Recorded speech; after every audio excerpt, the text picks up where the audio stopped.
Ассалому алейкум тамошобинони азизу арҷманд, ба таваҷҷӯҳи шумо барномаи иттилоотии ахбор мустақиман аз телевизиони Тоҷикистон. имрӯз президенти ҷумҳурии Тоҷикистон пешвои миллат муҳтарам Эмомалӣ Раҳмон кадрҳои барои таъин ба вазифаҳои ҳайати роҳбарӣ дар вазорату идораҳои соҳаҳои бонкдорӣ, маориф, илм, нақлиёт, энергетика, гумрук ва нафақа пешниҳодшударо барои суҳбат ба ҳузур пазируфтанд. аз ҳисоби кадрҳои ҷавону соҳибихтисос донандагони забонҳои хориҷӣ ва технологияҳои муосири иттилоотӣ истеҳсолӣ муовинони роҳбарони вазорату идораҳои бахшҳои номбурда доир ба рақамикунонии истеҳсолот ва технологияи муосири рақамӣ таъин гардиданд. дар як қатор муассисаҳои таҳсилоти миёнаи умумӣ ва олии касбии вазорати маориф ва илми ҷумҳурии Тоҷикистон низ тағйироти кадрӣ сурат гирифт. кадрҳои ҷавони дорои дастовардҳои намоёни илмию таълимӣ ба вазифаҳои роҳбарӣ дар ин муассисаҳо таъин гардиданд. пешвои миллат муҳтарам Эмомалӣ Раҳмон дар ҷараёни суҳбат сатҳу сифати таълимро дар муассисаҳои вазорати маориф ва илм бо мисолҳо таҳлил намуда доир ба баланд бардоштани сифати таълим, тарбияи мутахассисони ҷавон ва бартараф намудани камбудиҳои вобаста ба норасоии кадрҳои омӯзгорӣ ва мутахассисони ҷавобгӯ ба талаботи рӯз супоришҳои мушаххас доданд. сарвари давлат муҳтарам Эмомалӣ Раҳмон кадрҳои ба вазифаҳои навтаъиншударо ба хизмати содиқонаю софдилона ба ватан ва мардуми Тоҷикистон ва ба дасту дили пок иҷро намудани вазифаҳои хизматӣ ҳидоят намуданд. фармони президенти ҷумҳурии Тоҷикистон дар бораи муовини раиси Бонки Миллии Тоҷикистон таъин намудани Ғуломзода мутобиқи моддаи 69 Конститутсияи ҷумҳурии Тоҷикистон фармон медиҳад. Ғуломзода Зиёратшоҳ Ғуломалӣ муовини раиси Бонки Миллии Тоҷикистон таъин карда шавад. фармони мазкур барои тасдиқ ба маҷлиси намояндагони Маҷлиси Олии ҷумҳурии Тоҷикистон пешниҳод карда шавад. президенти ҷумҳурии Тоҷикистон Эмомалӣ Раҳмон шаҳри Душанбе 17 июли соли 2026. қарори ҳукумати ҷумҳурии Тоҷикистон аз 17 июли соли 2026 дар бораи аз вазифаи ректори муассисаи байнидавлатии таҳсилоти олии донишгоҳи Славянии Тоҷикистон Россия озод намудани Иброҳимзода ҳукумати ҷумҳурии Тоҷикистон қарор мекунад. Иброҳимзода Илҳомуддин Раҷабалӣ бо сабаби ба кори дигар гузаштан аз вазифаи ректори муассисаи байнидавлатии таҳсилоти олии донишгоҳи Славянии Тоҷикистон Россия озод карда шавад. раиси ҳукумати ҷумҳурии Тоҷикистон Эмомалӣ Раҳмон. қарори ҳукумати ҷумҳурии Тоҷикистон аз 17 июли соли 2026 дар бораи аз вазифаи директори муассисаи давлатии Маркази Миллии тарҷумаи назди Кумитаи забон ва ислоҳоти назди ҳукумати ҷумҳурии Тоҷикистон озод намудани Дӯстзода ҳукумати ҷумҳурии Тоҷикистон қарор мекунад. Дӯстзода Ҳамрохон Ҷума бо сабаби ба кори дигар гузаштан аз вазифаи директори муассисаи давлатии Маркази Миллии тарҷумаи назди Кумитаи забон ва ислоҳоти назди ҳукумати ҷумҳурии Тоҷикистон озод карда шавад. раиси ҳукумати ҷумҳурии Тоҷикистон Эмомалӣ Раҳмон. қарори ҳукумати ҷумҳурии Тоҷикистон аз 17 июли соли 2026 дар бораи аз вазифаи директори муассисаи давлатии таълимии мактаби президентӣ барои хонандагони болаёқат дар шаҳри Кӯлоб озод намудани Нуриддинзода ҳукумати ҷумҳурии Тоҷикистон қарор мекунад. Нуриддинзода Сайҷамолиддин Ҳайдар бо сабаби ба кори дигар гузаштан аз вазифаи директори муассисаи давлатии таълимии мактаби президентӣ барои хонандагони болаёқат дар шаҳри Кӯлоб озод карда шавад. раиси ҳукумати ҷумҳурии Тоҷикистон Эмомалӣ Раҳмон.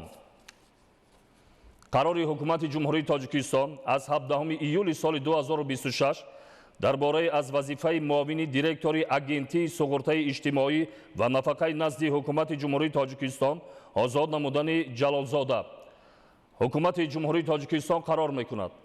Ҷалолзода Фирдавс Маҳмадмурод бо сабаби ба кори дигар гузаштан аз вазифаи муовини директори агентии суғуртаи иҷтимоӣ ва нафақаи назди ҳукумати ҷумҳурии Тоҷикистон озод карда шавад. раиси ҳукумати ҷумҳурии Тоҷикистон Эмомалӣ Раҳмон. амри президенти ҷумҳурии Тоҷикистон Муқаддасзода Фирдавс Муқаддас با سبب به کار دیگر گذاشتن از وظیفه معاون سردار ریاست بنقشه‌گیری استراتژی و اصلاحات دستگاه اجرایی پرزیدنت جمهوری تاجیکستان آزاد کرده شود. پرزیدنت جمهوری تاجیکستان امامعلی رحمان شهر دوشنبه 17 ایول سال 2026 قرار حکومت جمهوری تاجیکستان از 17 ایول سال 2026 درباره معاون وزیر معارف و علم جمهوری تاجیکستان تعیین نمودن ابراهیم زاده حکومت جمهوری تاجیکستان قرار میکند. ابراهیم زاده الهام الدین رجبعلی معاون وزیر معارف و علم جمهوری تاجیکستان تعیین کرده شود. رئیس حکومت جمهوری تاجیکستان امامعلی رحمان. قرار حکومت جمهوری تاجیکستان از 17 ایول سال 2026 درباره معاون وزیر نقلیات جمهوری تاجیکستان تعیین نمودن یعقوب زاده حکومت جمهوری تاجیکستان قرار میکند. یعقوب زاده سهراب معاون وزیر نقلیات جمهوری تاجیکستان تعیین کرده شود. رئیس حکومت جمهوری تاجیکستان امامعلی رحمان. قرار حکومت ایول سال 2026 درباره معاون وزیر انرژتیک و ذخیره‌های آب جمهوری تاجیکستان تعیین نمودن یحیی زاده حکومت جمهوری تاجیکستان قرار میکند. یحیی زاده پرویز جمال معاون وزیر انرژتیک و ذخیره‌های آب جمهوری تاجیکستان تعیین کرده شود. رئیس حکومت جمهوری تاجیکستان امامعلی رحمان. قرار حکومت جمهوری تاجیکستان از 17 ایول سال 2026 درباره معاون سردار خدمات گمرک نزد حکومت جمهوری تاجیکستان تعیین نمودن دولتزاده حکومت جمهوری تاجیکستان قرار میکند. دولتزاده عزیزالله نصرتالله معاون سردار خدمات گمرک نزد حکومت جمهوری تاجیکستان تعیین کرده شود. رئیس حکومت جمهوری تاجیکستان امامعلی رحمان. قرار حکومت جمهوری تاجیکستان از 17 ایول سال 2026 درباره دیرکتور مؤسسه دولتی انستیتوت آموزش پریاک‌ها و کریاسفر اکادمی ملی علم‌های تاجیکستان تعیین نمودن رحمانزاده حکومت جمهوری تاجیکستان قرار میکند. رحمانزاده رمضان ذکرالله دیرکتور مؤسسه دولتی انستیتوت آموزش پریاک‌ها و کریاسفر اکادمی ملی علم‌های تاجیکستان تعیین کرده شود. رئیس حکومت جمهوری تاجیکستان امامعلی رحمان. قرار حکومت جمهوری تاجیکستان از 17 ایول سال 2026 درباره رکتور مؤسسه بین دولتی تحصیلات عالی دانشگاه سلاویانی تاجیکستان روسیه تعیین نمودن زلاتوخین حکومت جمهوری تاجیکستان قرار میکند. زلاتوخین الکسی والیرویچ رکتور مؤسسه بین دولتی تحصیلات عالی دانشگاه سلاویانی تاجیکستان روسیه تعیین کرده شود. رئیس حکومت جمهوری تاجیکستان امامعلی رحمان. قرار حکومت جمهوری تاجیکستان از 17 ایول سال 2026 درباره دیرکتور مؤسسه دولتی تعلیمی مکتب پرزیدنتی برای خوانندگان بالایاقت در شهر کولاب تعیین نمودن فرخجان سیدجعفر حکومت جمهوری تاجیکستان قرار میکند. فرخجان سیدجعفر دیرکتور مؤسسه دولتی تعلیمی مکتب پرزیدنتی برای خوانندگان بالایاقت در شهر کولاب تعیین کرده شود. رئیس حکومت جمهوری تاجیکستان امامعلی رحمان. قرار حکومت جمهوری تاجیکستان از 17 ایول سال 2026 درباره دیرکتور مؤسسه دولتی تعلیمی مکتب پرزیدنتی برای خوانندگان بالایاقت در ناحیه تیمورملیک ولایت ختلان تعیین نمودن دولتزاده حکومت جمهوری تاجیکستان قرار میکند. دولتزاده ظفر شیرعلی دیرکتور مؤسسه دولتی تعلیمی مکتب پرزیدنتی برای خوانندگان بالایاقت در ناحیه تیمورملیک ولایت ختلان تعیین کرده شود. رئیس حکومت جمهوری تاجیکستان امامعلی رحمان. قرار حکومت جمهوری تاجیکستان از 16 ایول سال 2026 درباره دیرکتور مؤسسه دولتی تعلیمی مکتب پرزیدنتی برای خوانندگان بالایاقت در ناحیه بلجوان ولایت ختلان تعیین نمودن نورالدین زاده حکومت جمهوری تاجیکستان قرار میکند. نورالدین زاده سیدجمالالدین حیدر دیرکتور مؤسسه دولتی تعلیمی مکتب پرزیدنتی برای خوانندگان بالایاقت дар ноҳияи Балҷувони вилоят Хатлон таъин карда шавад. Раиси ҳукумати ҷумҳурии Тоҷикистон Эмомалӣ Раҳмон. Қарори ҳукумати ҷумҳурии Тоҷикистон аз 16 июли соли 2026 дар бораи муовини директори агентии суғуртаи иҷтимоӣ ва нафақаи назди ҳукумати ҷумҳурии Тоҷикистон таъин намудани Абдураҳмонзода ҳукумати ҷумҳурии Тоҷикистон қарор мекунад. Абдураҳмонзода Шовали Аҳмад муовини директори агентии суғуртаи иҷтимоӣ ва нафақаи назди ҳукумати ҷумҳурии Тоҷикистон таъин карда шавад. Раиси ҳукумати ҷумҳурии Тоҷикистон Эмомалӣ Раҳмон. Қарори ҳукумати ҷумҳурии Тоҷикистон аз 17 июли соли 2026 дар бораи муовини раиси раёсати корхонаи воҳиди давлатии Бонки саноативу содиротии Тоҷикистон Саноатсодиротбонк таъин намудани Ҳотамзода. ҳукумати ҷумҳурии Тоҷикистон қарор мекунад Ҳотамзода Каримхон Давлаталӣ муовини раиси раёсати корхонаи воҳиди давлатии Бонки саноативу содиротии Тоҷикистон Саноатсодиротбонк таъин карда шавад. Раиси ҳукумати ҷумҳурии Тоҷикистон Эмомалӣ Раҳмон. идомаи ахбор. дар ҷумҳурии Тоҷикистон дастгирии соҳибкории занон яке аз самтҳои муҳими сиёсати давлатӣ ба ҳисоб меравад. бо мақсади фароҳам овардани шароити мусоид барои рушди фаъолияти соҳибкории занон ва баланд бардоштани сатҳи зиндагии онҳо ҳамасола грантҳои президентӣ ҷудо карда мешавад. дар ин замина имрӯз маросими споридани грантҳои президенти ҷумҳурии Тоҷикистон ба ғолибони озмун баргузор гардид. гузориш дар таҳияи Дилҷаҳонӣ мирасад. дар доираи иҷрои қарори ҳукумати ҷумҳурии Тоҷикистон дар бораи грантҳои президенти ҷумҳурии Тоҷикистон ҷиҳати дастгирӣ ва рушди фаъолияти соҳибкории занон барои солҳои 2021-2026 барои дарёфти гранти президентӣ дар соли 2026 ба комиссияи озмун 945 лоиҳа пешниҳод гардидааст. лоиҳаҳои пешниҳодшуда аз ҷониби комиссияи озмун мавриди баррасии ҳамаҷониба қарор гирифта, имрӯз дар кумитаи кор бо занон ва оилаи назди ҳукумати ҷумҳурии Тоҷикистон маросими супоридани грантҳои президентӣ баргузор гардид. дар он масъулини кумитаи кор бо занон ва оилаи назди ҳукумати ҷумҳурии Тоҷикистон, занони соҳибкор ва духтарони фаъол аз тамоми минтақаҳои ҷумҳурӣ иштирок намуданд. иброз гардид ки грантҳои президентӣ яке аз механизмҳои муҳими дастгирии фаъолияти соҳибкории занон буда ба баланд бардоштани вазъи иқтисодии оилаҳо, истифодаи самараноки буҷети оилавӣ, афзоиши фаъолияти занон дар бахши тиҷорат ва ҷалби онҳо ба соҳибкорӣ мусоидат менамояд. боиси сарфарозӣ ва ифтихор аст ки мо занони чакандози Кулобшаҳр бо ташаббуси пешвои муаззами миллат асосгузори сулҳу ваҳдати миллӣ муҳтарам Эмомалӣ Раҳмон соҳиби ҷои кори доимӣ шудем. дар ширкати чакани мо зиёда аз 200 нафар чеварони чирадасти кулобӣ муттаҳид шуда то инҷониб кору фаъолият дорад. зикр гардид ки соли равон 200 нафар занони ҳунарманд ва соҳибкор имконият пайдо намуданд ки бо маблағҳои аз 40 000 то 110 000 сомонӣ фаъолияти соҳибкории худро рушд диҳанд. лоиҳаҳои дастгиришуда самтҳои гуногуни фаъолияти соҳибкориро дар бар гирифта, аз ҷумла ба бунёди гармхонаҳо, таъсиси коргоҳҳои дузандагӣ, рушди ҳунарҳои мардумӣ, чорводорӣ, занбури асалпарварӣ, моҳипарварӣ, таъсиси марказҳои типографӣ, толорҳои варзишӣ барои занон, корхонаҳои истеҳсоли маҳсулоти хӯрокворӣ, марказҳои омӯзишӣ, коркарди гиёҳҳои шифобахш ва истеҳсоли маҳсулоти рақобатпазир равона карда шуданд. аз самими қалби модарӣ мегӯям ки ҳунарманд бошӣ ҳеҷ вақт хор намеша. албатта ҳамеша дастат боло, дастат бе ягон чӣ намемона. шогирд тайёр мекунӣ, фахр мекунӣ. шукронаи он мекунем ки имрӯз мо ба шарофати ҷаноби оли муҳтарам Эмомалӣ Раҳмон ба гранти президентӣ мушарраф кардем. ҳамзамон аз ғолибон даъват ба амал карда шуд ки бо истифода аз имкониятҳои фароҳамшуда фаъолияти худро боз ҳам густариш дода дар рушди иқтисоди кишвар, эҳёи ҳунарҳои миллӣ, истеҳсоли маҳсулоти рақобатпазир ва таъсиси ҷойҳои навикорӣ сами арзандаи худро гузоранд.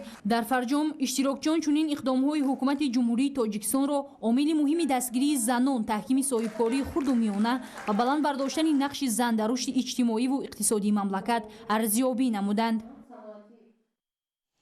шаҳри Бохтар имрӯзҳо дар партави сиёсати созандаву бунёдкоронаи давлат ва ҳукумати ҷумҳурии Тоҷикистон ба як майдони бузурги ободонӣ табдил ёфтааст. бунёду навсозии муассисаҳои таълимӣ ва дигар иншооти иҷтимоӣ ба истиқболи ҷашни 35-солагии истиқлоли давлатӣ на танҳо симои шаҳрро зеботар месозад, балки барои таълиму тарбияи насли оянда ва беҳтар гардидани сатҳи зиндагии сокинон заминаи устувор фароҳам меорад. исмоил соҳибназариён дар ин хусус гузориш медиҳад. татбиқи босамари барномаҳои ободониву созандагӣ ба истиқболи ҷашни 35-солагии истиқлоли давлатӣ имрӯзҳо дар саросари кишвар бо маром идома дошта, боиси бунёду навсозии ҳазорҳо иншооти таъиноти гуногун гардидааст. ин иқдомҳои созанда на танҳо симои шаҳру деҳоти мамлакатро зеботар мегардонанд, балки барои боз ҳам беҳтар шудани шароити зиндагии мардум, хизматрасонӣ ва рушди соҳаҳои муҳими иҷтимоӣ заминаи мусоид фароҳам меоранд. шаҳри бохтар ҳамчун маркази маъмурии вилояти Хатлон дар доираи ин тадбирҳои ободонӣ ба яке аз шаҳрҳои зебову муосири кишвар табдил ёфтааст. солҳои охир бо қомат афрохтани даҳҳо бинои маъмурӣ, истиқоматӣ, иҷтимоӣ, фарҳангӣ ва хизматрасонӣ, инчунин навсозии роҳҳо ва инфрасохтор барои зиндагӣ, таҳсил, фаъолияти меҳнатӣ ва истироҳати сокинон имкониятҳои мусоид фароҳам гардидааст. яке аз самтҳои афзалиятноки барномаи созандагӣ дар шаҳри бохтар рушди соҳаи маориф ва фароҳам овардани шароити ҷавобгӯ ба талаботи замони муосир барои таълиму тарбияи насли наврас мебошад. бо ин мақсад бо ташаббуси масъулини мақомоти маҳаллӣ татбиқи барномаҳои давлатӣ ва саҳми арзандаи соҳибкорону сокинони ватандӯст бунёду аз навсозии муассисаҳои таълимӣ, муассисаҳои томактабӣ ва муҷаҳҳазгардонии онҳо бо таҷҳизоти муосир бо суръати баланд идома дорад. аз ҷумла дар маҳаллаи дӯстии шаҳри бохтар сохтмони бинои нави муассисаи таҳсилоти миёнаи умумӣ ҷараён дошта, он тибқи лоиҳа барои 2480 хонанда дар 2 баст пешбинӣ шудааст. ин муассисаи таълимӣ бо тарҳи замонавӣ бунёд гардида дорои синфхонаҳои барҳаво, озмоишгоҳҳои фаннӣ, толори варзиш, китобхона ва дигар шароити зарурӣ барои таълиму тарбияи босифат хоҳад буд. ҳамзамон корҳои сохтмонӣ дар бинои нави иловагии муассисаи таҳсилоти миёнаи умумии 14 низ бо маром идома дорад. бинои мазкур бо дар назардошти талаботи муосири соҳаи маориф сохта шуда барои 1280 хонанда дар 2 баст пешбинӣ гардидааст. фармоишгари иншооти мазкур лоиҳаи муштараки дастгирии амалисозии стратегияи миллии рушди маорифи ҷумҳурии Тоҷикистон буда, корҳои сохтмониро ҷамъияти дорои масъулияти маҳдуди мураттаб анҷом медиҳад. тибқи нақша ин муассиса соли 2027 мавриди баҳрабардорӣ қарор хоҳад гирифт. дар баробари ин сохтмони бинои иловагии таълимӣ дар назди муассисаи таҳсилоти миёнаи умумии 8 шаҳри бохтар низ идома дошта, он барои 640 ҷойи нишаст пешбинӣ шудааст. ин иншоот аз ҳисоби маблағҳои буҷети мақомоти иҷроияи ҳокимияти давлатии шаҳр бунёд гардида, ҳадафи асосӣ аз сохтмони он беҳтар намудани шароити таҳсил, коҳиш додани сарбории ҷойи нишаст ва фароҳам овардани муҳити мусоиди омӯзиш барои хонандагон мебошад. дар доираи корҳои созандагӣ дар шаҳри бохтар ба рушди муассисаҳои томактабӣ низ таваҷҷӯҳи махсус зоҳир карда мешавад. бо ҳамин мақсад дар кӯчаи 1 майи шаҳр сохтмони муассисаи нави таҳсилоти томактабӣ барои 200 кӯдак идома дошта, он баъди мавриди истифода қарор гирифтан имконияти фарогирии бештари кӯдаконро ба таҳсилоти томактабӣ фароҳам меорад. тӯли 1 сол оянда сохта ба истифода додани 4 адад муассисаҳои таҳсилоти миёнаи умумӣ ба нақша гирифта шудааст ва аз номи кулли маорифчиёни шаҳри бохтар ба муҳтарам пешвои муаззам миллат изҳори миннатдорӣ менамоем ва мо ҷавобан ба ин ғамхориҳои роҳбарияти олии кишвар дар рушду нумӯи соҳаи маориф шаҳри бохтар таълим ва тарбияи дурусти шогирдон дар рӯҳияи ватандӯстиву инсонпарварӣ меҳанпарастӣ тарбия намудани насли наврас саҳми босазои худро хоҳем гузошт. имрӯзҳо дар баробари муассисаҳои соҳаи маориф дар даҳҳо иншооти соҳаҳои тандурустӣ, саноат, савдо, хизматрасонӣ, фарҳанг, варзиш ва дигар бахшҳои иқтисодиву иҷтимоии шаҳри бохтар корҳои сохтмонӣ бо суръат идома доранд. ин иқдомҳои созанда шаҳри бохтарро боз ҳам ободу зебо гардонида барои истиқболи сазовори ҷашни муқаддаси 35-солагии истиқлоли давлатӣ барои сокинон тӯҳфаи арзанда хоҳад буд. дар шаҳри исфара ба истиқболи ҷашни 35-солагии истиқлоли давлатӣ корҳои ободониву созандагӣ бо маром идома доранд. با سهم صاحبکاران و ساکنان وطندوست بنیاد انشاءات اجتماعی، منفرش‌کنی راه‌ها، چراغان‌کنی، کبودیزارکنی و دیگر تدبیرهای آبادانی وسعت تازه کسب نمودند. گزارش در این خصوص. با نزدیک شدن جشن مقدس 35 سالگی استقلال دولتی جمهوری تاجیکستان در شهر اسفره کارهای سازندگی و آبادانی وسعت تازه گرفته سلسله انشاءات مهم خواجگی خلق بنیاد کرده می شود. در حقیقت امروزها با دستگیری حکومت جمهوری تاجیکستان تشبث مقامات اجرایی حاکمیت دولتی شهر همچنین با سهم صاحبکاران و ساکنان وطندوست سیمای شهر اسفره باز هم دلربا می گردد. بنیاد خانه‌های بلند شانه زمانوی، مرکزهای سودا و خدمترسانی، موضعهای استراحت و فراغتی و دیگر انشاءات اجتماعی و معیشی به حسن شهر باز حسن زم می‌نمایند. در دایره کارهای آبادانی، مؤسسه‌های تعلیمی و تندرستی، انشاءات فرهنگی و ورزشی، کارخانه‌های استحصالی، مرکزهای خدمترسانی، راه‌ها، پل‌ها و دیگر انشاءات مهم اجتماعی بنیاد و از نوسازی گردیده برای بهتر شدن سطح زندگی ساکنان شرایط مساعد فراهم آورده می شود. در دوره نقشه چهاربینی ها ساخته به استفاده دادن 1085 انشاءات به نقشه گرفته شده تا به امروز 1031 انشاءات از جمله کارخانه و کارگاه های استحصالی، مؤسسات تعلیمی و تا مکتبی، مرکزهای سودا و خدمترسانی، بنگاه و مرکزهای سلامتی ساخته به استفاده داده شدند. تنها دوام 3-4 سال اخیر از حساب صاحبکاران به ننگ ناموس شهر و ساکنان محلی زیاده از 390 کیلومتر راهها به پورگی منفرش کرده شدند. مقصد اساسی این زیاد نمودن جایهای کاری، تازه و باز هم زیباتر گرداندن شهر عزیزمان اسفره می باشد. بهر استقبال سزاوار جشن بزرگ استقلال صاحبکاران اسفره با نشان دستگیری سیاست درست حکومت جمهوری تاجیکستان و اعتماد قوی به فردای نیک وطن محبوب در روند امور بنیادکاری و سازندگی و معرکه آبادانی موقع پیش‌صفی را اختیار نمودند. همزمان در محله ها منفرش کنی راهها، چراغان کنی کوچه ها، کبودیزار کنی، بنیاد میدانچه های ورزشی و استراحتی و دیگر کارهای آبادانی با اشتراک فعال ساکنان ادامه دارند. این تدبیرها نشانه حس بلند وطندوستی و ارجگذاری به نعمت بزرگ استقلالیت می باشند. ساکنان شهر اسفره با الهام از سیاست سازنده پیشوای ملت محترم امام علی رحمان تصمیم گرفتند که جشن 35 سالگی استقلال دولتی را با دستاوردهای ارزنده، آبادی بیش از پیش و نتیجه های نظررس استقبال گیرند. کارهای سازندگی و بنیادکاری در تمام گوشه و کنار شهر ادامه داشته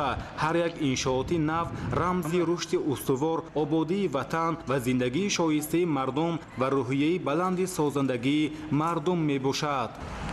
صابر ایوبی، صاحبان قربان، شهر اسفره، اخبار. آمادگی‌ها به جشن 35 سالگی استقلال دولتی در ناحیه لخش تحکیم بخشیده شده است. در ناحیه بنیاد 27 انشاءات جریان دارد. در دهه نو بنیاد 400 باشد بنیاد بینای نوی تعلیمی برای نزدیک 1300 خواننده در دو بست آغاز گردید. گزارش در این خصوص. در دهه 400 ناحیه لخش بنیاد بینای نوی مکتب برای 1300 خواننده آغاز گردید. انشاءات نو در این محل نو بنیاد جماعت لخش در اساس لایحه با نظرداشت آینده زیادشوی اهالی و تعداد خوانندگان بنیاد می‌گردد. طبق نقشه زیادشوی تعداد خواجگی‌ها و فراهمسازی اینفراستراکچور برای زندگی در نظر است. در همین دایره برای نورسان و جوانان مطابق با طلبات زمان جهت آموزش دانش‌های معاصر امکانیت تامین کرده می‌شود. بنیاد بینای علاوگی مؤسسه تعلیمی در دهه سفیددره ناحیه لخش باشد از جانب صاحبکار رمزیاری عبدولی ساخته می شود. صحن مکتب هموار طبق طلبات پنجره‌بندی و لوحه خاطروی قهرمان‌ها گذاشته می شود. اینچنین برای آموزش تکنولوژی معاصر صنفخانه دیگر تعمیر می گردد. امروز در دایره اقدام‌های رهبر دولت از جانب مقامات اجرایی حکومت دولتی ناحیه لخش در همدستی با نمایندگان بخش خصوصی و اهالی سازندگی‌ها تحکیم بخشیده شده است. ҳоло дар ноҳияи лахш бунёди 27 иншоот ҷараён дорад. омодагиҳо ба истиқболи ҷашни 35-солагии истиқлоли давлатӣ таҳким бахшида шудааст ва ҳадаф бо дастовардҳои баланд истиқбол гирифтани ҷашни умумимиллӣ арзёбӣ мегардад. дар маҷмӯъ давоми 5 соли охир бо ифтитоҳи 124 иншоот заминаҳо барои рушди дучанди соҳаҳои иқтисодию иҷтимоӣ ва беҳшавии шароити зиндагии мардум дар яке аз дурдастарин гӯшаҳои кишвар ноҳияи лахш гузошта мешавад. тамошобинони азизу арҷуманд, ин буд барномаи иттилоотии ахбор. Тансияту хонобод бошед.